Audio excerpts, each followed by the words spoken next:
Come on, you little badass.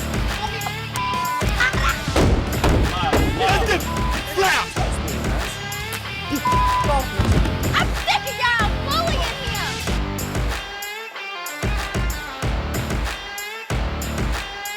Not good when housemates hook up. It really equals a complete disaster in the making. You're leading him on. I'm not leading him on. Yeah, you are. I just think what she's doing to Daddy is completely messed up. This damn house is about 1 secret away from our. No one knows what I know. Every day we come home, all I hear is arguments and fighting. I'm done with it. We're a family. Can y'all just stop? Season 2 of Party Down South was filmed in Athens, Georgia. Now, if you watched the last episode, you'll remember where I said that they were thinking about Pensacola, it was set to film there, and then the people of Pensacola decided that they didn't want them there. So we went to Athens. Production began March 29th of 2014, very shortly after our Season 1 premiere, very shortly after those negotiations and back and forths with production over more pay like I told you about. And so let's go ahead and get into our Season 2 because this is probably our most intense season, our tumultuous season. Like, this season is crazy. It's honestly crazy, and it's not because of really anything that happens outside of the house, but it's about the drama that happens inside of the house. So let's go ahead and get into it. So first, let's go over what has changed with our cast since Season 1 aired. We learned that Little Bit has a boyfriend now. It seems pretty new, but she seems like it is serious. He is a country music singer named Grant, and trust me, we will be hearing and seeing a lot of Grant during this season. Tiff also has a boyfriend-ish. She's seeing a guy named Hunter. She says that it is not Facebook official yet, and she's honestly not sure it's going to even survive this summer. And, well, it's probably not. They never do, right? We also see that Tiff and Taylor are really close and they're going to be driving down to Athens together, which is a little bit surprising because if you recall the last season, especially at the end, it seemed like Taylor and Maddie were kind of the pairing, that they were going to be the ones who were going to be hanging out together. I mean, they were talking about getting a bus together and living on it. But it seems like maybe they're not as close after the season ended, and now she is a lot closer to Tiffany. We also learned that Walt has moved from Kentucky down to Sweeney, Texas, and he lives out of an RV now. I mean, he was hitchhiking in the last season, so this one doesn't really surprise me. Maddie has also making a move down to New Orleans, and she says that she never did get back with her boyfriend Derek, or her ex-boyfriend Derek, and let's all just thank God for that, because that guy was a wreck. She tells us that she hasn't seen Martha since last season, and let's just go ahead and place bets on how long it's going to take her to make an appearance, because the clock's ticking and it's not going to be long. Lauren is making the lasagna that she never made from last season, so, I mean, it did get made, guys. It just took a few months. And her family is kind of like teasing her about the whole thing with Lyle. I've learned to play a new instrument. What have you learned, Papa? And seems like maybe they think that there's a little unfinished business there. Are you in a room with Mom? That makes sense. Mama, please don't. I don't want Okay. to talk about that. So I guess we'll have to see. And as for Lyle, well, You got Boudreaux in the house, aka Wild Lyle. I'm a Boudreaux. I'm still a Boudreaux. yeah, nothing's really changed with him. So I know that I was kind of dogpiling on Walt last season, and let me just say that my feelings haven't changed necessarily, but I'm not going to be dogpiling on him this season. I actually have a new target, so keep your eye out for that. But Walt does have to point out within like his first 10 minutes of being in the house that Lauren's lost a lot of weight, and she actually looks good now. Lauren's looking good. She lost some weight or something. I don't know. Has her hair gotten longer? And it's like, why was that the first thing on your mind? Honestly, to me, she doesn't look all that different. Like, yeah, she slimmed down a little bit, but she wasn't big before. And this is something that kind of drove me crazy because, you know, as I'm searching Lauren on Google trying to find pictures of her, you know, for B-roll or whatever, a lot of the pop-ups would be like, you know, Lauren White, weight loss. And it's like, why are we so focused on her weight loss? I don't know, just a little side tangent, I guess. So we also see Daddy peeing in these flower pots outside of the house within his first like 5 minutes being there. But I mean, in his defense, they are shaped like toilet bowls, so I guess it's easy to get confused. So then everybody's kind of standing around and hanging out, having some drinks, and Tiffany spills the beans on the fact that Taylor now has a boyfriend. And really, this shouldn't be any big deal. I mean, Tiffany kind of has a boyfriend too, right? But one person that this does seem to tick off a little bit is Daddy. We learn in Daddy's confessions that him and Taylor have been talking every single day in between filming. He even says that he started to catch feelings for her. I've been around a little bit more than I've been around anybody. I didn't know she was dating nobody. To be honest with you, I guess it kind of started liking her. Maybe been going down a little different than maybe I thought. I don't know, bro, but listen, I care about the chick. So while they're drinking and everything, Taylor decides, I guess since the cat's already out of the bag, that she's gonna go ahead and give her boyfriend Grant a call. And this immediately flips Daddy's switch. He goes from this to this. Dude, y'all, man. In a matter of seconds. Luckily, though, there is a way to defuse Daddy, and apparently it involves getting naked. But it's Murr who's getting naked. And Lyle, too. He had to jump in on the action. It does stop him from being pissed off, though, so that's good. The mood has lifted, and everybody is happy again. They drink all the way until they pass out. And Lyle ends up taking a bit of a nap on the stairs, which concludes this episode. Well, at least he didn't hurt himself. But in good old Party Down South fashion, episode 2 bleeds right into episode 1. So we start it with Lyle on the stairs. And Maddie and Lauren are trying to wake him up, trying to get him up off the ground and get him to bed, and he shoots up and punches a hole in the wall. So within the first couple hours of being there, they've already peed in a flower pot outside and put a hole in the wall. I'm starting to see why people weren't so thrilled about having them around. They do manage to get Lyle to bed, and I think he's only there for a matter of minutes before he rises from the dead to go take a shot.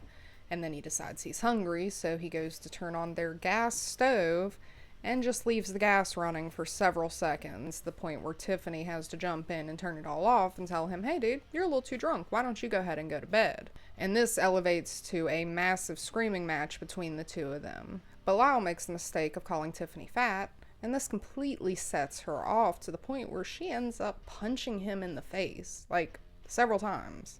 And it kind of makes you wonder, why does the first night always go like this in this house? Or with these people, rather. You know, it made sense in season 1 when they were a bunch of strangers. They didn't know each other. They didn't know how to interact. And when you add the alcohol to the situation, it definitely doesn't help. But now these people have spent time together. They know each other. They're family, as they call it. So why are y'all fighting? Why are we actually hitting each other now? It seems like we're escalating further and further as the show goes on. The next morning, Maddie decides it's time to call a family meeting, and she is super relieved that it is not about her for once. They discuss Lyle calling Tiffany fat, and he tries to backpedal and say that he definitely didn't mean it like that. He meant like, you know, she had a big fat ass, and it's real nice to look at in them jeans and stuff.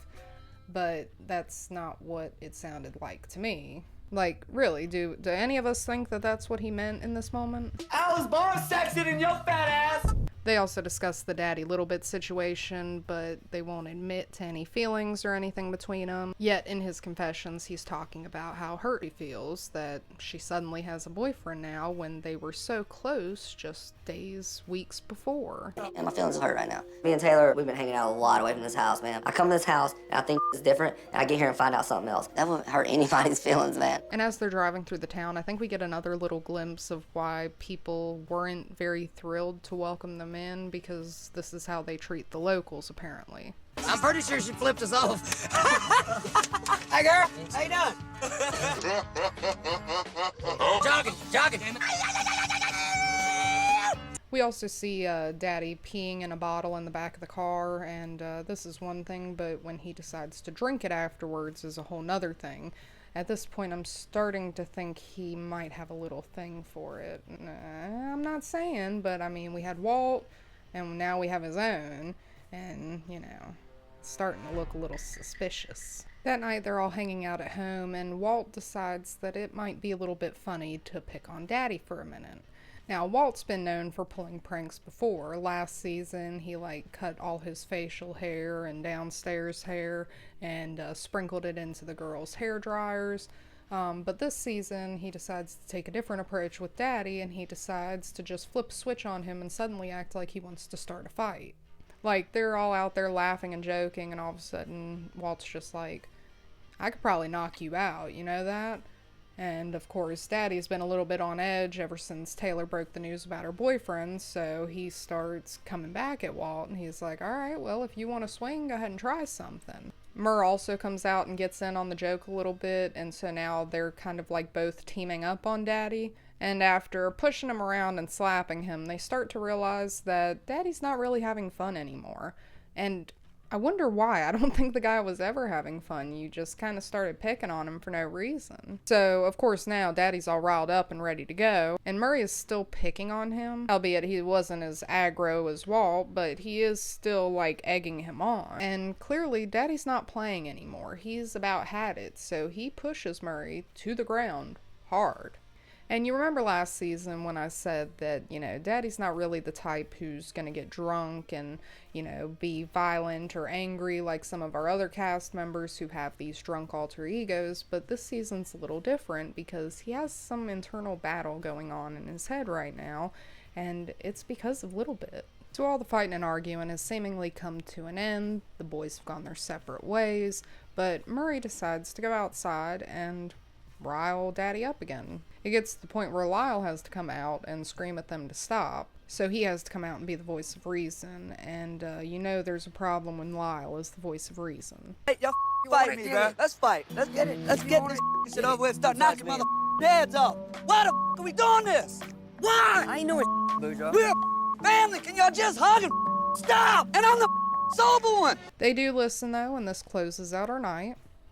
Well, almost. At this point, Daddy and Lyle are the only ones up, and they decide to go outside where the chickens are on this property and bring them in, because it's pretty cold outside. The next day, they go to work for their orientation, and they are working at a kayaking place. And this boss is not playing around. It seems like he may have seen and heard of some of the controversies from their Season 1 escapades, and he tells them that he's not going to be putting up with it, and even that he hopes his reputation will still be intact when they leave. These people must have done a number on Merle's Inlet. I guess we'll find out if he keeps that reputation afterwards. So they all decide to sit down and have a fire and kind of chit-chat about what's happened between filming Season 1 and Season 2. Everybody talks about how Lauren is a lot more relaxed this season. She doesn't seem as closed off or introverted as she was the season before, and she attributes this to finally being over her ex. We learn that Little Bit has also moved out of state, where she was staying in North Carolina before. Now she has moved to Nashville, Tennessee, where she met Grant. And she's sitting there just casually chatting about how they met, and Daddy is getting pretty pissed off. He gets even more aggravated when she says something about the fact that she didn't realize that she really liked this guy until she came out to the house and had to, I guess, be apart from him for a couple days. In Daddy's confessions, we hear that they were hooking up, him and Taylor, and they were kind of like friends with benefits. That she was even hinting to him that they could potentially be something more. A little bit of me, we were friends with benefits. We became really good friends, and then the hooking up thing started. You're freaking testing our friendship now, and that to me is more important than anything. I tried my best not to say nothing, but she keeps throwing it in my face. I'm fixing to tell everybody in this house what's been going on. And that closes out this episode. It's almost like we can feel the drama building and brewing and bubbling as each episode goes on. Episode 3 starts with our cast vandalizing the house a little bit more by installing a stripper pole. And with 4 guys and 4 girls in the house, the guys end up using it not only more, but better than the girls in our house. They go out that night, and we start to see how things are very ping-pongy between Taylor and Daddy. One minute, they hate each other, and they're arguing, they're screaming, and they're fighting, and the next minute, they're very touchy-feely and lovey-dovey, and we start to see that a little bit here in this portion. And the locals are not really taking a liking to them. Someone hollers at them off from the side, which almost starts a fight. And I've kind of noticed this, that whenever they go out to the bars, they either have like a really good time or they end up getting into fights. And, well, I mean, obviously. But when they do get into the fights, it seems like it's always because someone who is local to that area doesn't like them being there. And I don't know, I don't want to keep harping on that controversy about like, oh, everybody hated them and no one wanted this show to be filmed, but it seems like no one wanted this show to be filmed wherever they went. Like, the locals didn't like them, the business owners didn't like them, everybody was just kind of against them. I wonder if it was the same for Jersey Shore. So Lyle, Little Bit, and Daddy decide to take a cab home, and while on the cab ride, Lyle calls them on this tension that's between them. He basically says that they are the love triangle now, where last season it was him, Maddie, and Lauren. Now it is Taylor, Daddy, and Grant. And Taylor turns this around on Daddy. He says, well, it's his fault because he never admitted to having feelings for me. I asked him and he never admitted to it. And we start to see a whole nother side of Daddy here. Again, last season I described him as the happy-go-lucky drunk who didn't really ever get angry or take things too seriously, but whatever's going on between him and Taylor has brought out this whole other side of him. He gets out of the cab, goes into the house, and starts destroying it. Like, just destroying everything. Taylor goes upstairs and she starts packing like she's gonna go home. And Daddy follows her up and is trying to talk to her, convince her not to leave, I guess. And she just blows him off. She says she has nothing to say to him. She turns it around to make him seem like he's the bad guy in the situation. And even with the limited knowledge we have, it feels like she's the bad guy. The housemates come home and they see the house in shambles. They know that it's probably come from Daddy, and they go confront him, and he opens up a little bit more. He says that they hooked up the day before they got to the house. Well, I banged her one day before we got here. And now Tiffany's upset because Taylor's supposed to be her best friend, and she never even told her that her and Daddy were hooking up on the low. She starts looking for Taylor to try and confront her while Daddy continues breaking things. Mostly himself, though. Tiffany finds Taylor out in the car and confronts her and gets her side of the story. Basically, Taylor's side of the story is this. They got drunk, they fooled around, and it was a mistake. She again says that she asked him over and over again if he had feelings for her, and every time he said no. Tiff does tell her that, Daddy says that they slept together pretty much 3 days ago at this point, and her response is pretty much just like, damn, that's crazy, bro. But Daddy's saying he banged your brains out. Wow. And then she starts crying because her dirty laundry is getting aired out, and she says she needs to go call Grant because she hasn't been being honest with him either. And I think that kind of tells us all we need to know, right? Like, she feels guilty because she's been lying to Grant about something. If her and Daddy weren't fooling around while her and Grant were together, why would she feel like she needed to say something? Why would she feel so guilty, right? Little Bit decides that her and Daddy probably need to have a talk, and at first it starts to go a lot like Lauren and Lyle's talk went in season 1. He fooled around. What happened.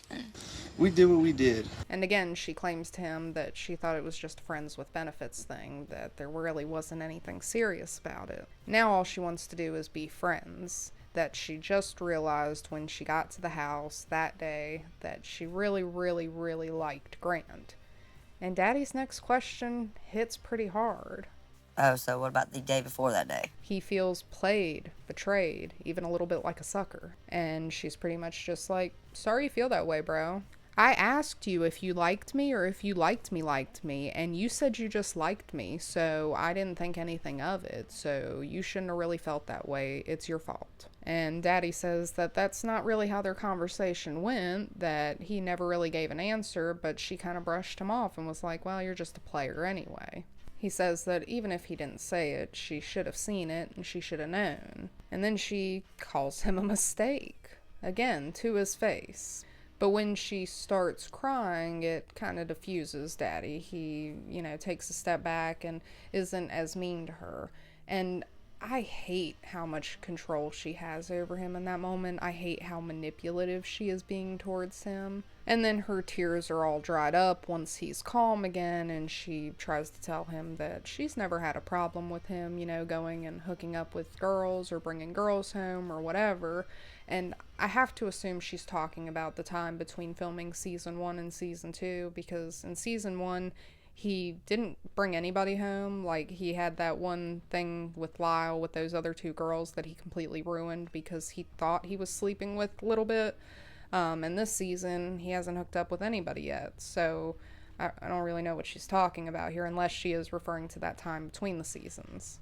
And this kind of makes him get a little riled up again, and she tries to do her whole crying thing to get him to calm down, but he's not giving in so easily this time. You're not really my friend. That's what f***s me up. That's what f***s me up. And this is where we leave this conversation, this night, and this episode. Finally, for once, a clean transition for Party Down South. But rest assured that this is only the beginning of the Taylor and Daddy drama. The next day, our former love triangle, Lauren, Lyle, and Maddie, all have to go to work in a cab because they're still too drunk from the night before. And we also learn that Maddie is not the only person with spelling problems because Lyle cannot spell the word kayak. Let's go south. Spell kayak. K-A-Y-A-C-K? K-Y-A-C-K? Kayak. K-Y-A-Y-C-K? Despite the fact that they work at a kayak place with kayak signs everywhere. The next morning, we get Taylor describing the situation to us again, and honestly, I hate the way she talks about Daddy. Just the way she describes him, the way she describes what happened between them. A stupid little thing we did. Something I was just too embarrassed to admit. A mistake. Like, okay, Daddy, Ryan Richards, may not be a prize, right? Like, we can all see that. He's drunk, he's loud, and he's a little dumb. But he is such a sweetheart. Like, all through season 1, you saw that he is just a lovey-dovey, funny sweetheart. And he doesn't deserve to get treated like this. Daddy gets up the next morning and he's kind of beating himself up about what happened the night before, and he apologizes to his roommates for the mess he made and goes to clean it up, and Taylor gets down and she helps him. And I mean, honestly, it's the least you can do. It's kind of your fault. But she literally says that she's only doing it because she hopes it'll give her a little good karma when she finally has to break the news to Grant. And hopefully me helping him clean up this mess will somehow give me good karma to help my mess with Grant. While they're cleaning up, she does have another little talk with him, and she's still holding her claim that nothing that happened between them meant anything. And Daddy has to finally call her on it and be like, look, when we were hooking up, you were saying I love you. Like, how else was somebody supposed to take that, right? And she continues to give excuses and just bluntly says that she doesn't want anything with him. Apparently, the thing that she was lying to Grant about was that anything happened between her and Daddy at all. He has asked her if anything happened between them because I guess he could even see how close they were, and she maintained that nothing did, so now she has to come clean. She tells him that it happened way before her and Grant met, and she didn't tell Grant because she didn't want him to feel awkward about her going on vacation with Daddy. But let's just look at the timeline here. I mean, we have Daddy saying that they hooked up the day before they got to the house. So I'm not sure how it could have been before Taylor and Grant met if it happened at this point, 4 or 5 days ago? Something's not adding up here. But Grant is not letting her off very easily. He's pissed that she lied to him because he asked her over and over again and she maintained that nothing happened. So he hangs up on her. I wonder how he would feel if he found out that she was still lying to him. So then we see our cast split up into two groups to go out the next night because Walt and Murray are getting a little tired of all of the drama in the house and they want to go do their own thing and try and finally pick up some girls. And I'm not here to judge anybody's looks, but I'm not sure why Murray thinks that he's going to pick up anybody going out looking like this. I also think Walt's a pretty good dancer, but I'm not sure how he gets any action with dance moves like this. Meanwhile, back at home, Littlebit is blowing up Grant's phone and he is ignoring her. Oh, if it isn't the consequences of your actions coming back to bite you. Finally, he answers and he tells Littlebit that as long as everything that was going on between her and Daddy is over with, that he's cool with it and he loves her. Let's just let that soak in for a minute.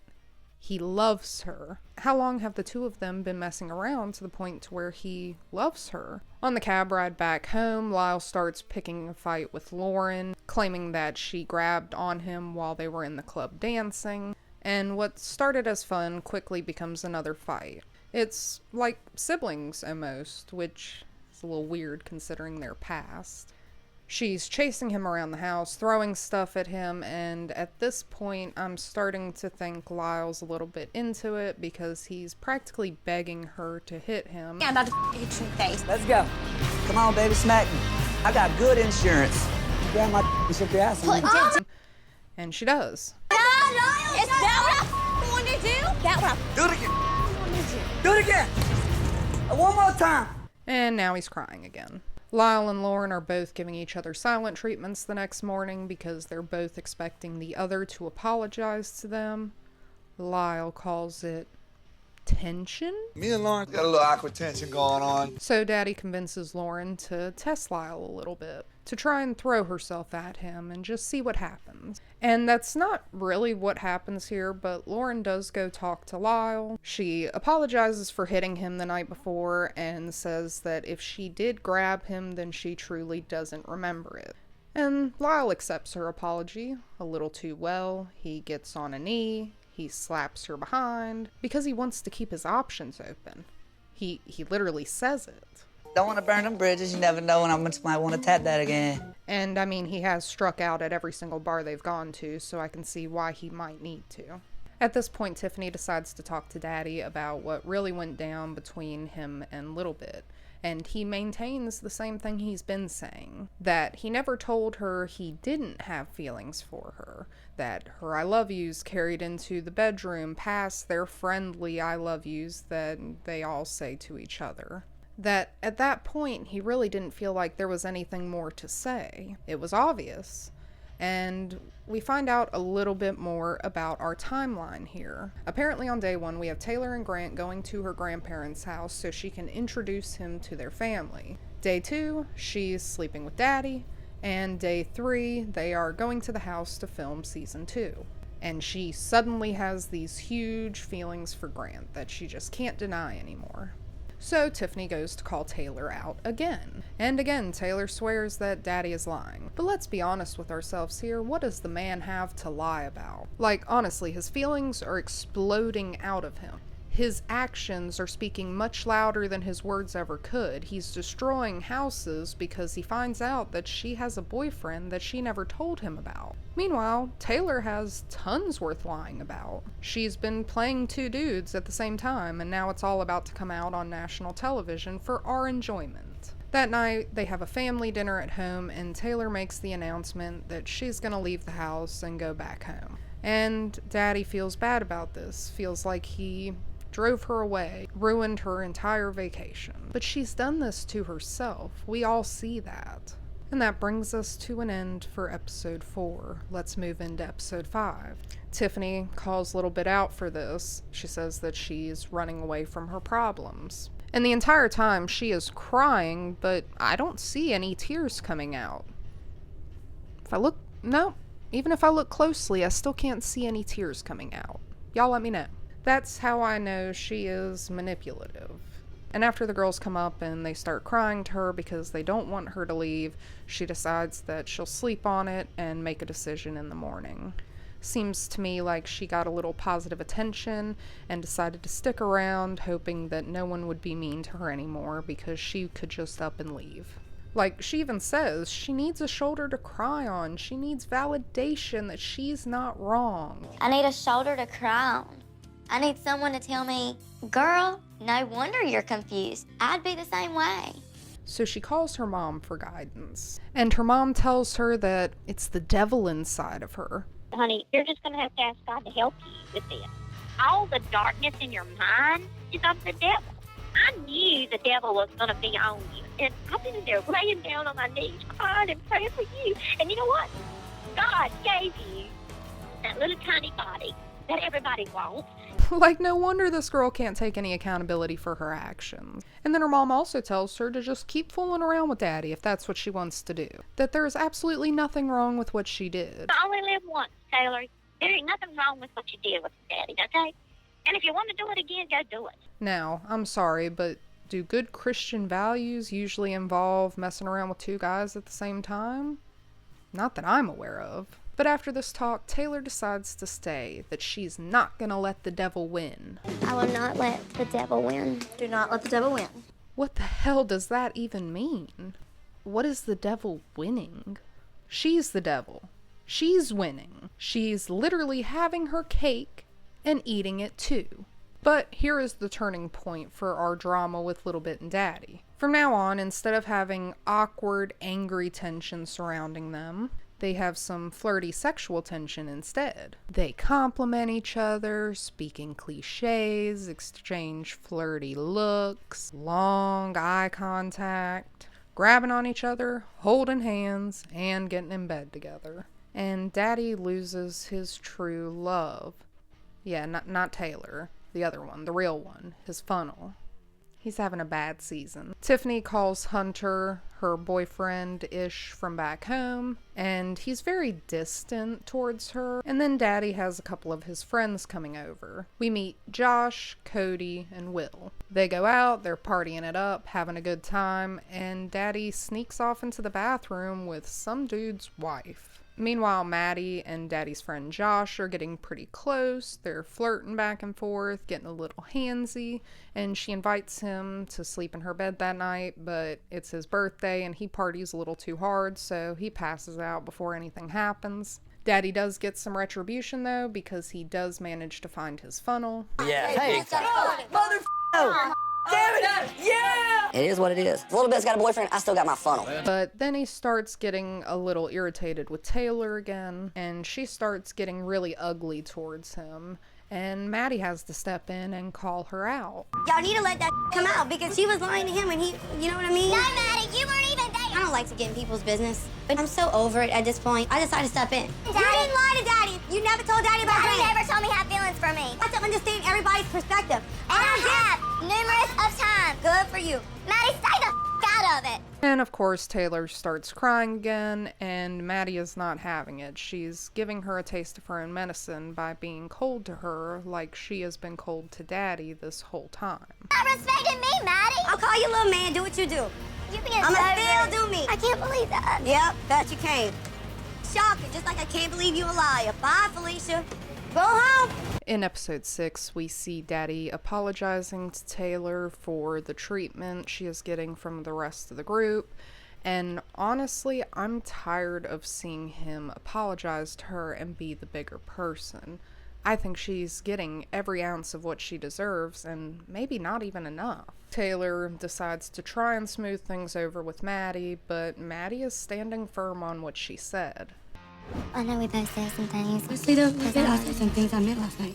She feels similar to Tiffany in the fact that she's supposed to be one of Little Bit's closest friends, and she couldn't even come to them and tell them that something was going on between her and another friend of theirs. And we see Maddie bringing up some really good points here. You said it was like a friends with benefits, but in my head, if he's my friend and he's benefits, why would I not tell him about somebody else? But even after saying all of that, she still accepts Taylor's apology, and they move on for now. So then we see Tiffany getting a call from one of her friends back home that Hunter, her boyfriend adjacent, is out there messing with other girls, and she has witnessed this. Now, As she is on the phone with this girl getting the story, Hunter is immediately calling her on the other line, defending himself very rapidly. And if that doesn't scream guilty, I don't know what does. So Tiffany decides that she's done playing games with Hunter for now, and she crawls into bed with Daddy's friend Will for a little bit of a snuggle session. And the two of them's flirting persists through the night. The group goes out to a bar. Everybody's having a good time. Murray gets a girl in the bathroom. And then Will sits down with Taylor and lets her know that Daddy really does have feelings for her. And we know that guys aren't always very forthcoming with their emotions, especially around their other, like, dude bro friends. So I would assume that Daddy probably didn't even tell Will that he had these feelings for Taylor. I would assume that Will saw it, either seeing him and Little Bit together, or by hearing the way Daddy might have talked about Taylor kind of offhandedly. Just like how he probably didn't tell Taylor straight up that he had feelings for her, but his actions were speaking so loudly that anybody could have been able to see it. We go on through the night, the crew goes back home, and Will and Tiffany seal the deal on their little hookup session. The next morning, apparently Murray's feeling pretty proud of himself because he cannot stop talking about his little bathroom stall escapade from the night before. I got in a damn bathroom stall. She come up to me, it's my birthday. I was like, you know what'd be cool? She was like, where? In the bathroom. I'm not going in the men's room. Yeah, you did have a tiara. It was her birthday. I was like, well, you want a good birthday present? She had that thing tiara on. I was like, why are you wearing that? It's my birthday. Cool, I'll buy you a shot. She was like, you bought me a shot. What do you want? I was like, where? Men's room. I was in the bathroom stall. He was like, what's going on? I was like, I'm getting what you doing? Go.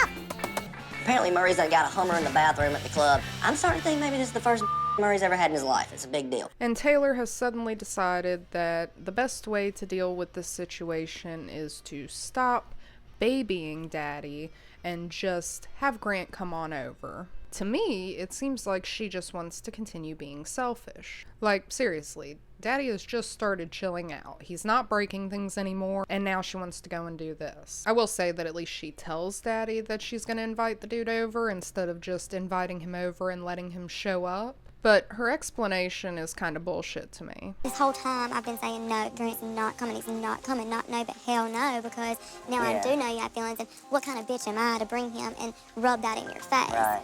Like, let's just cut it there. You don't need to say anything else. Let's just cut it right there and leave it at what it is. But, of course, Daddy's such a good guy. He gives her a hug and tells her, do whatever makes her happy.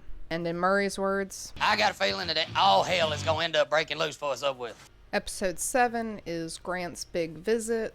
Daddy has promised to behave himself, but nobody believes that he's going to be able to keep his word on that. Grant and Daddy meet, and Daddy is playing cool for now, but his true feelings come out in his confessions. I'm thinking, yo, bro, I wonder who banged your girl last, me or you? I feel like singing, I put your girl in the pretzel. And everybody is a little surprised when they see Grant because Taylor has described Grant as her ideal man from season 1. Do you remember her description of what that man would look like? It's gonna have to be Jesus Christ with a lot of tattoos in order to get this. Right, Jesus with tattoos. Now, when you say that, it makes me think of people like Jason Momoa, for example. Long hair, tan skin, tattoos. It does not make me think about people that look like Grant Meredith. And the roommates all agree that he's a little less country than they were expecting. I think even more so than Daddy. But hey, he's the epitome of country, right? They're standing there with a living, breathing country music artist. Why not get this party going and get some live music playing in here? Except Grant can't play them anything. My label won't let me. I've got a recording deal. I'm not allowed to sing anything. They can't even sing. Oh, that's stupid. Just I'm not allowed to. Just make up a song. Can't do it. At all?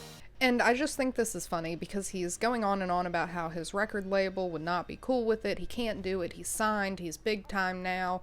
But the only thing I could find for his music career was a couple videos, one of which was filmed, it looks like, on a Party Down South set with the Party Down South cast. And it seems like he's just recently started releasing music again, so for him to big time them like this was a little laughable, let's be honest. As the night goes on, he's babying his drinks, which is alienating him quickly from this group. And as the night comes to an end peacefully for a surprise, we see Taylor and Grant going to bed, and Daddy and his funnel going to bed. Taylor and Grant go out for a little lunch together, and she asks him his thoughts on the roommates, specifically Daddy. And he just gives this, like, really long pause, and eventually is like, yeah, he's cool. Everybody's cool. And the rest of their meal continues to be super awkward after that. Meanwhile, back at the house, we have other relationship woes. Tiffany is feeling kind of bad about sleeping in bed with Will when she's got her guy Hunter back at home. She gives him a call, and she starts by confronting him kind of on why he's been so distant on their phone calls. She says that, he's not really saying I love you very much. He's being very dry and non-conversational. She says that it seems like there's just all this stress building between them, and maybe they should just end it. And then he gives her a very familiar spiel, kind of similar to the one Walt gave her last season. Tiffany, you are going to be a great wife to someone one day, and a great mother. You are. Because, you're a very beautiful girl. You can cook, you can clean, you do all that. One of these days, you'll make a man very happy. It's not me. And I'm sure that sucked for Tiffany to hear again, but it's really hard for us to have any feelings about this relationship ending. We didn't get to see it very much. Not only did we never get to put a face to the Hunter guy, but she's never really even talking on the phone with him. We just don't see Hunter all that much. At least with Maddie's boyfriend Derek from season 1, we got their phone conversations. We got to meet him in the beginning. We got to see how their relationship was already crumbling before we even really met Maddie, and we continued to watch it crumble as the season went on. But with this one, we just kind of didn't see any of it. It was just kind of dry all the way through, and it came to a rather dry end. But then again, it's not like the relationships that the cast members have outside of the house are really ever the main draw of our show anyway. This night we decide to go out again, Grant included, and Daddy decides that him and Grant need to sit down and have a talk, and Taylor is sweating. We learn that Grant and Taylor have apparently known each other for several months, somewhere around maybe 7, 8, 9, somewhere in there. And I just find that very odd when you look at the timeline of events between filming seasons, between any of what Taylor's saying versus what Daddy's saying. If she has been talking to Grant for so long, that would put us back in, when season 1 was premiering, right? Daddy isn't really divulging any information to Grant because he's a little too wasted, and it's kind of leaving Grant to take the high road here, leaving him with the impression that Daddy is just heartbroken that Taylor chose Grant over him. Not the truth that Daddy's pissed that both of them are getting played and lied to repeatedly. Meanwhile, Lyle has been flirting back and forth with this bartender at this bar a little bit. This is the girl that he managed to bring home a few nights ago. And the girl's older brother is there. And at first they're very cool, very bro-y. Almost too bro-y. But suddenly this dude doesn't like Lyle. All of a sudden, he doesn't take kindly to him fooling around with his sister, and Lyle bucks up to him and tells him to do something about it. Lyle ends up pushing the dude, he hits his head on the bar, and then they jump up and they're back to being bros again. And I know the girl's working right now, but her brother's getting more action than she is. She does end up going home with them when she gets off from her shift, and her and Lyle go up to bed, but he's still talking about her brother. Your brother is awesome. Huh? You're awesome. Next morning, Grant manages to leave this house unscathed, and Taylor decides to ask the roommates what their first impressions were of Grant, and she is woefully unprepared for them to give their honest answers. That night, they go out to a bar that serves $1 beers and $2 wells, and this is obviously a recipe for disaster. Even Maddie can see it. And apparently, they aren't the only people who become victims of this place. Honestly, watching this, I wonder if this business managed to stay in business after this aired. Maddie ends up being one of these victims who just passes out, and it doesn't go well when Tiffany, who has drank equally as much as Maddie has, tries to pick her up and carry her tall ass out of the bar. But everybody is super freaked out because Maddie is completely unresponsive, and this episode comes to an end with the flashing red lights of an ambulance coming in close. But as episode 8 starts, it's all a false alarm because Maddie wakes up. They do still take her to the hospital just to be safe. And now Taylor and Lauren have the task of trying to get drunk Tiffany home and in bed. And poor Daddy is just hell-bent on ruining any chance of hooking up that he comes across. Open the door, sweetheart. He's a nice ticket.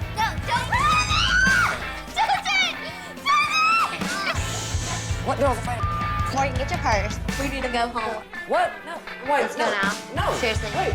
Where does... That was seriously terrifying. To be fair, though, these girls did not pass the vibe check when it came to their reactions to these chickens. The next morning, Maddie is back home from the hospital, feeling nice and refreshed from all the IV fluids I'm sure they pumped her full of. So they're all geared up and ready to go back out again that night. Just not to the dollar drink place. Now, at this bar, Lyle is flirting with the bartender. This is not the other bartender that he was flirting with, the one with the brother that he was also flirting with. This is a new bartender. But then the girl from before, her name is Alyssa, pops up all of a sudden, and this really rains on Lyle's parade. He's not really feeling Alyssa after her new haircut, but come to find out, the other bartender that he was flirting with is actually Alyssa's neighbor. So Lyle moves on, and he's really trying to keep his distance from Alyssa by flirting with some other girls like 2 feet away from her. And then Maddie is walking across the dance floor when some dude who's dancing accidentally hits her. Daddy's standing right there, and both of them rush to Maddie to make sure she's okay. She's holding on to her face, acting like she might have a nosebleed or something, and then all of a sudden she pops up and is laughing and basically has played a joke on everybody there. So not only has she recovered extremely well from the night before, but she's also done a great job of keeping Martha at bay this season. I mean, it's episode 8 here, and we haven't seen Martha once. I'm starting to get a little antsy, and I know you are too. But don't worry. I see Martha brewing. I can spot it from a mile away. And in our cab ride home, she finally arrives. She is suddenly really upset, mad, and hurt that Daddy did not defend her from the guy who blatantly hit her out on the dance floor. Y'all know I was here tonight. Yeah, it was a total accident. Because I saw it happen and I didn't even get pissed off because I knew it was an accident. No, but you didn't even give a either. Are you kidding? I came straight to you and I was like, he didn't do it. Oh, yeah, and then I seen you win again. What? Yeah, What? I just called you out. What are you talking about calling me out?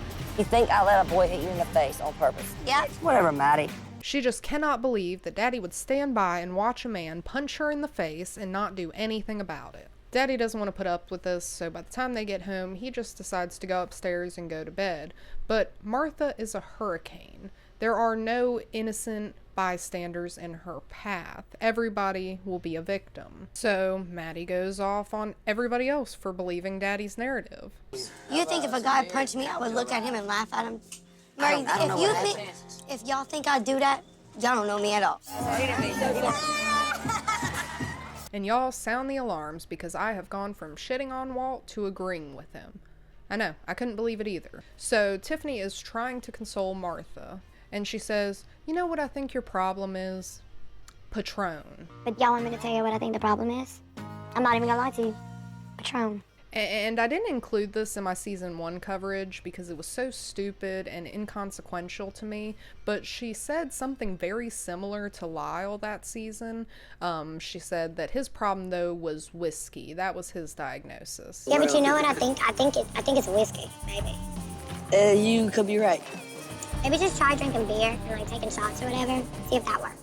And again, I didn't include this because I thought it was dumb. Alcohol is alcohol. The problem isn't what you're drinking, it's how much of it you are drinking. And as I was watching through this episode, that's literally the thought that popped into my mind right as Walt said those thoughts out loud. What is it with y'all and different little alcohols? Alcohol is alcohol. It doesn't matter what flavor it is. Well, she's really nice when she's on Jaeger, or she's really nice when she's on wine.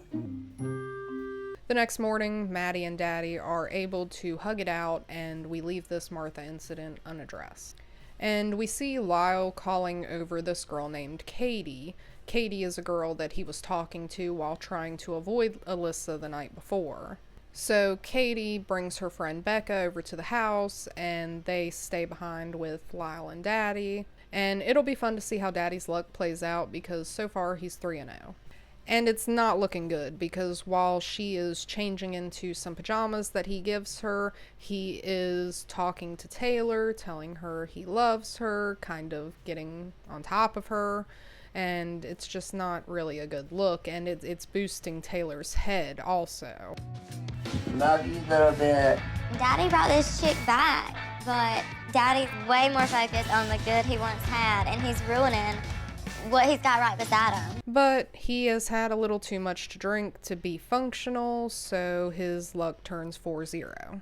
Meanwhile, the rest of our roommates, sans Maddie, Daddy, and Lyle, are all out at the bar, and it's Tiffany's turn to make some bad decisions now that she's single, including making out with a guy who kisses eyes wide open like a psychopath.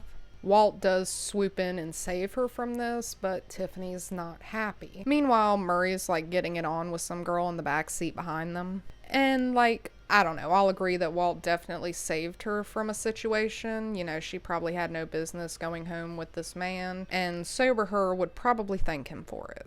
However, why do the guys get to make all the bad decisions they want, and then make decisions on if the girls can make those bad decisions or not at the same time?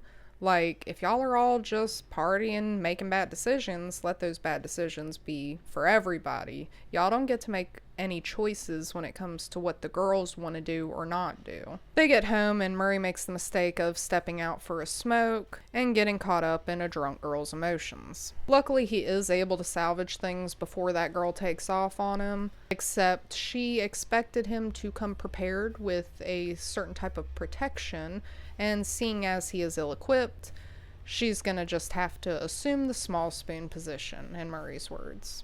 But she decides that she is not content on sleeping in a closet-sized cubby room with a man who's snoring within 10 seconds of hitting his head on the pillow, so she takes off. Can't blame her. The next morning, Tiffany wakes up without being able to remember anything from the night before, but she does have a number, and of course it belongs to the guy who kisses like a psychopath. She ends up getting Taylor to call him, pretending that she is Tiffany, to get a little bit more information about what the guy even looked like. And we find out he's 38 years old with one grown kid and another teenage kid. And honestly, I don't understand how he isn't aware that he's being played a prank on, essentially, when Tiffany is screaming in the background like this. I made out with somebody, a little bit pretending to be me on the phone with him. And apparently our Georgia April weather isn't treating them so kindly. It's been really rainy and nasty, so our producers step in with a little divine intervention with some flyers for an all-inclusive Cabo trip on their windshield as they go into the gas station. And it advertises free drinks, hot people, and no rules, so you know that's where we're going for episodes 9 through 11. And I just have to mention this because it's easily one of my favorite moments in the show. So as our cast is gearing up to go to Mexico, they're all trying to learn a couple basic phrases in Spanish that they might need to use while they're down there. And Taylor ends up convincing Lyle that his last name, Boudreaux, translates to baboso in Spanish.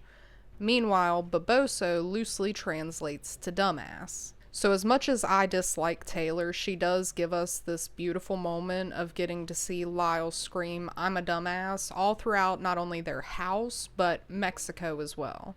Baboso! Hey, you got baboso in the house, baby! I'm a baboso! Baboso, baby! Yeah! And at this point, Taylor and Daddy have seemingly dropped their problems and they're being friendly again. Maybe a little too friendly. Now, to be semi-fair, they're not just grinding on each other to grind. There was some sort of contest, some sort of booty-shaking contest at this bar. Daddy was the judge, and Taylor and Maddie were part of the contestants. But everybody finds it a little sus that Daddy chooses Taylor when Maddie is all around the best booty shaker in their group that they've all agreed upon. And this is what begins the brewings of Martha again. The brew continues brewing. Maddie confronts Daddy and Taylor about them still having something going on, and they get into this screaming match in the cab.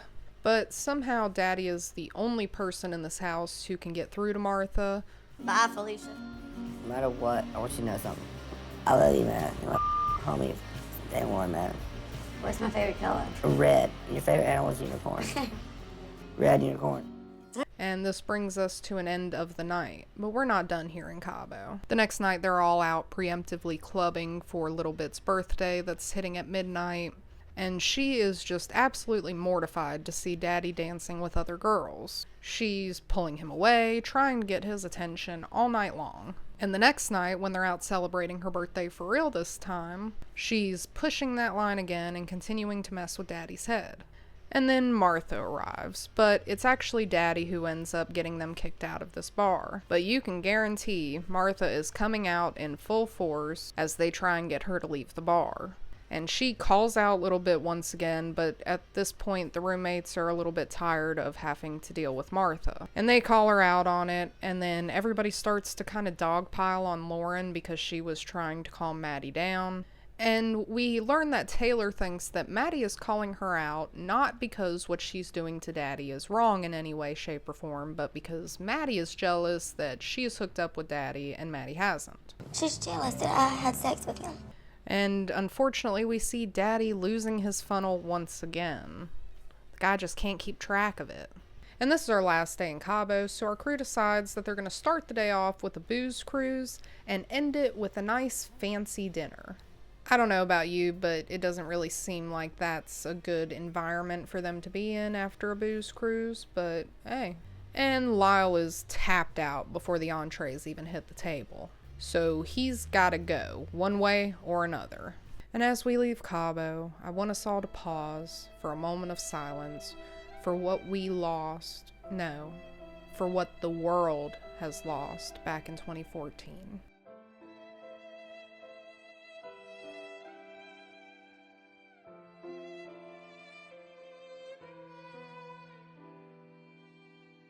We get back to America, and Taylor decides now would be a good time to call Grant, and mind you, this is the first time I've seen her call Grant since he visited. She tells him all about the booty shaking contest, and apparently Grant's cool with it. Oh, another thing I want to go ahead and tell you, I've been thinking about this, but they did like a booty shaking contest or whatever, and Daddy was one of the judges, so I had to like dance on him. You know, if that's all that happens, then I don't care. That's all that happened, baby! And then we see Murray and Lyle going to the hardware store to build Daddy a new funnel, and we also learn another word that our crew cannot spell. Rhino. Let's go ahead and add that one to the list now. Hey, what if we put, like, rhino? That's what they call them at the beach. How do you spell it? R-I-N-O? R-H-Y-N-O. And I am surprised, shocked, and horrified that we have made it a full 21 episodes in this series, and we are just now seeing Taylor have a funneled beer. I never done a funnel in my life.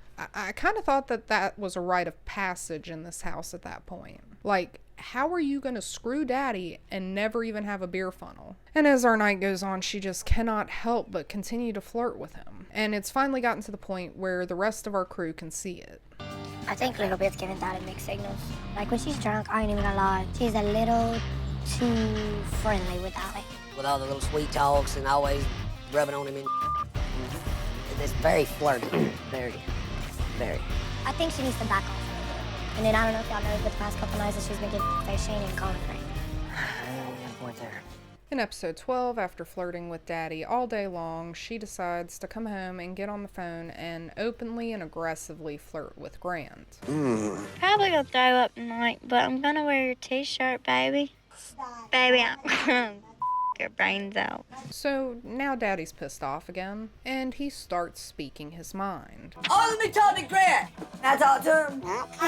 Dude's a man. My daddy was running. This starts a brief little argument between the two of them. She's throwing something at him, and they're yelling back and forth, but once she ends her call with Grant and gets up in his face and starts playing with his head a little bit more, it seems like it's kind of resolved again. And honestly, I have a lot of trouble recounting these fights of theirs. One minute it's all, you're my best friend and I love you so much, and the next minute it's, you're playing with my head and you're screwing me over and I can't take it anymore. So we're just gonna go ahead and move on from it for now. And we've seen plenty of country shit in the show, but this has gotta be the most backwoods country shit I've ever seen. So Walt pulls this girl off the dance floor and she starts talking about having maybe a little fun with another person, including him. And so they go over to talk to this girl, try and I guess talk her into it, and we find out that that's actually the first girl's cousin. Not only that, but apparently the girl has been flirting with Boudreaux all night. So they each just take one girl to bed. So the next morning, Tiffany decides that once again she's going to confront Taylor, and she brings Walt to be with her as kind of just moral support, I guess. And she tells her that her and Daddy are just being a little too handsy for anything to just be friendly between them, especially when you consider their past. And then Taylor has the gall to say this. Why can't me and Daddy flirt? Why does it have to be talked about? Why does it have to be called out? Why can't we just do what we're doing? Because you have a boyfriend. We're not harming anyone here. What about your boyfriend? And then Taylor finally admits it. She finally admits that she's flirting with him because she likes it, because it feels good, because she likes him. It might be flirting with Daddy, but that's the happiest I've been since I've been here. And that's something I'm dealing with. If it looks like I'm flirting with Daddy, I'm flirting with Daddy. And it feels good. Maybe I do have feelings for Daddy. But she's scared of having a real relationship with him. And that's what all of this has been about. But she decides now she needs to go tell him how she feels. But at this point, Daddy's over it, and he's getting in a cab to go with Lyle to go shoot some pool at a bar. But of course, in episode 13, she catches up with the cab and she tries to tell him what she's feeling. But at this point, he's just like, okay, cool, let's just talk about it when I'm done playing pool. Now the truth is there. And I'm gonna get dumped. It's cool, baby. We'll talk about it when I get back. And for the first time, Lyle can actually give Daddy some really good advice. Would you like some great advice? What's that? Just a lot more fish in the sea. Right. I mean, she shouldn't be jumping from man to man while she's dating one. That's up. That is wrong. That is wrong with a capital R. Yeah. And we add another word that they can't spell. They all go out that night, and as the clock strikes midnight, they're all a little too drunk to look at the clock and realize that it is Maddie's birthday, now officially. So they fail to give her a birthday shout out, and we all know that this is a recipe for Martha to come up. So her and Lyle end up going home, and she's talking shit that really doesn't have anything to do with anything, like she always does, but she hits below the belt because she brings up Lyle's daughter for no reason. Thank you. You're welcome. Hold up, stop, wait a minute. What you just said? Don't mention my daughter. And I'll agree that that was crossing a line. So now on top of Martha, we have added Wild Lyle to the situation, and it's kind of like when a hurricane meets a tornado, just a huge recipe for disaster, and Lyle ends up punching the side of the house, busting up his hand pretty good, and closing out this episode. And of course our roommates can't call Maddie on her Martha incident because now it is officially her birthday. So they plan out a whole little bring your own pool party for her, and they bake her 3 cakes, one for Maddie, one for Martha, and one to throw in both of their faces. Meanwhile, Taylor's feeling some type of way because now that she's been open with Daddy, Daddy is not reciprocating her advances the way she would have liked. And he does tell her that his head's just still not right. He can't really give her what he wants because he's still confused himself. So as they end their conversation, Taylor decides to jump in his bed and try and clear things up for him, and unfortunately, it does. And on our very last day in the house, Taylor decides that it's time to break things off with Grant, to do what's best for her, as if that isn't what she's been doing this entire season. So Grant ends up calling her, and the roommates answer, and they call her down to the phone, and she just hangs up the phone on him. And then she decides that she should probably talk to him. And he immediately tells her that he feels like she's been acting differently, that she hasn't really been calling him a whole lot, and I mean, we've kind of seen that, right? And he even asks her if it has anything to do with Daddy, and she flat out lies to him and tells him no. And after he asks her if she is breaking up with him and getting no response for several seconds, he ends the call. And at this point, the house has pretty much assumed that Taylor and Daddy are now an item. But Daddy's still skeptical, as he has every right to be. Slow your roll, man. Like, I'm not that was one night, you know what I'm saying? That was one night. Yeah, I mean, there might be something down the road, but I'm not gonna just walk downstairs and be in a freaking marriage the next day. Meanwhile, Taylor's over here talking about moving to Alabama when her lease is up at the end of the year. I have a lease in Nashville until October, but I heard Orange Beach is pretty nice. I'm gonna be in Daddy's bed a lot. Talk about a girl who doesn't know what she wants. And I wish I could provide a little more closure on the situation, but in Murray's words, it's time to piss on the fires and call it a night, because that is where season 2 comes to an end. But perhaps our reunion can offer us a little more closure this time. The first thing we'll notice is Taylor isn't with us, and Tiffany, her former best friend, is more than happy to call her out on it. Where is Lil' Bit? I don't know. Sometimes you gotta look down. She might be under the table. I think she ain't here because she's running away from her problems like she always does. She don't want to face reality. She don't want to admit to her wrongdoings, and that's why she ain't here. She's somewhere trying to figure out how to untwist herself from a pretzel. And again, Daddy's timeline stays as consistent as it has this whole time. He says they started hanging out and hooking up shortly after season 1 was done filming, and that they hooked up like 48 hours before walking in the door of season 2. Tiffany flat out says that her and Little Bit are not friends anymore, and it seems like the rest of the roommates agree. You say that she's your best friend. You say that all the time, Tiffany. Yeah, she you was. still feel like she's your best friend? Absolutely not. Watching this, you cannot sit there and say that little girl knew that what she was doing was okay. If she's not here to defend herself, it's because she chooses not to be. Exactly. If she had nothing to hide, she would be here right now, and she chose not to be here. She knows She she's in knows the wrong. she was wrong. She shouldn't have came in the house leading him on when she knew she had an old man at home. They're all sticking up for Daddy and dragging Taylor through the mud for lying to everybody. And our reunion does try to set the record straight on whether or not Lauren grabbed Lyle that night. And after combing through the footage, they say that they couldn't find anything that really indicates that she did. But our host does take the time to ask some hard-hitting, important questions here. So, Lyle, how do you feel now that the people of Mexico know you're a dumbass? And hey, Lyle can't be mad at the truth. I have no regrets. I am one. Yes, indeed, baby. I'm a baboso!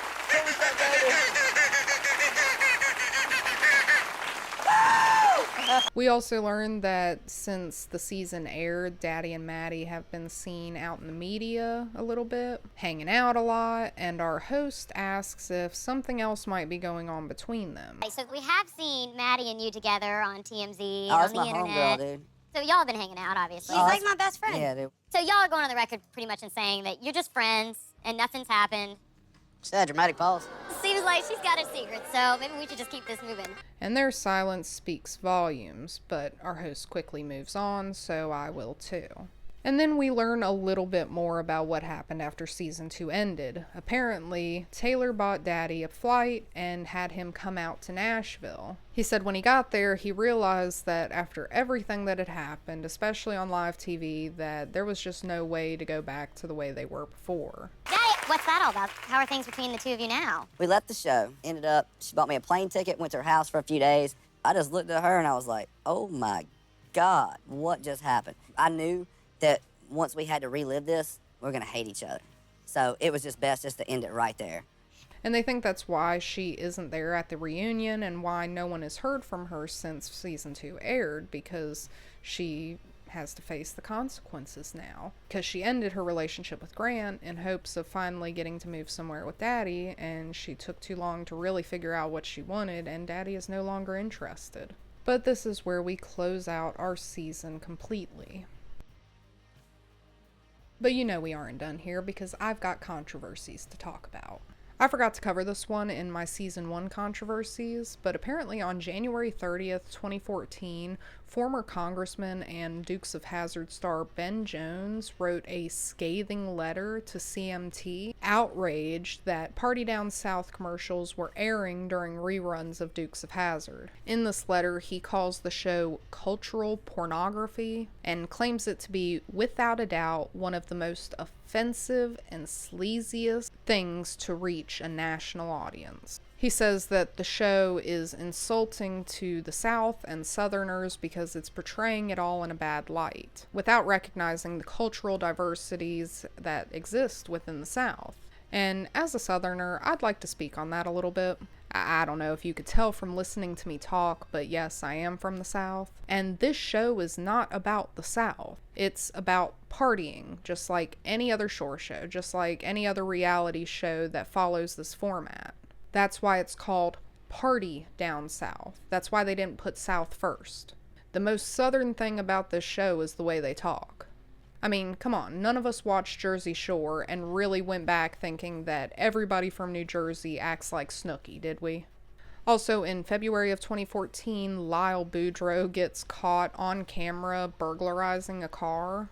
In May, a warrant comes out for Maddie's arrest. Apparently, she got arrested for a DUI some months earlier, and her court hearing was supposed to be held while they were filming season 2, and she didn't show up because she was off in Georgia filming that season. And then on July 30th, 2014, we get probably one of the biggest controversies that came out during this show's entirety. We see an article come out saying that earlier that month, documents were filed in court alleging that one of the cast members was somebody in the house. This article doesn't give us any names, but we find out from later articles that the one accused is Daddy. This article says that a woman met this cast at a bar on April 7th, where she was ultimately invited back to the house. And she said she was given a beer that was already opened, and she believes that it was spiked. She claims she woke up the next morning completely nude under a bedsheet with a camera being shoved in her face. She claimed that she hadn't drank that much the night before, and the blackout she experienced combined with the hangover symptoms she was having the next day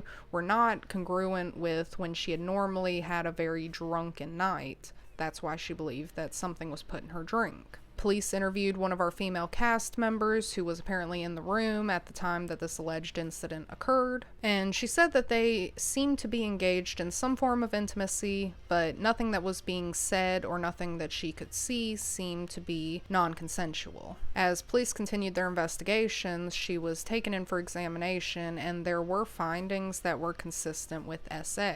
This then led the police to do a full investigation, including getting DNA from the accused and pulling over 20 hours of footage from the filming. And the next day we see a TMZ article saying that Daddy has been cleared of these charges, as well as a little interview from him. Party Down South's Ryan Daddy Richards was just cleared of rape charges, and RumorFix.com has Daddy's exclusive first reaction. Daddy, that must have been a really scary situation. Yeah, it's a legal situation, but I never was worried about it, not one time, because the allegations were so false that I never really even lost any sleep over it. Alright guys, well that brings us to the end of this episode, and I had a whole lot of fun with this season, and I'm really looking forward to season 3. I hope y'all will stick around and check it out with me. I'll catch you next time. Take it easy. See you later.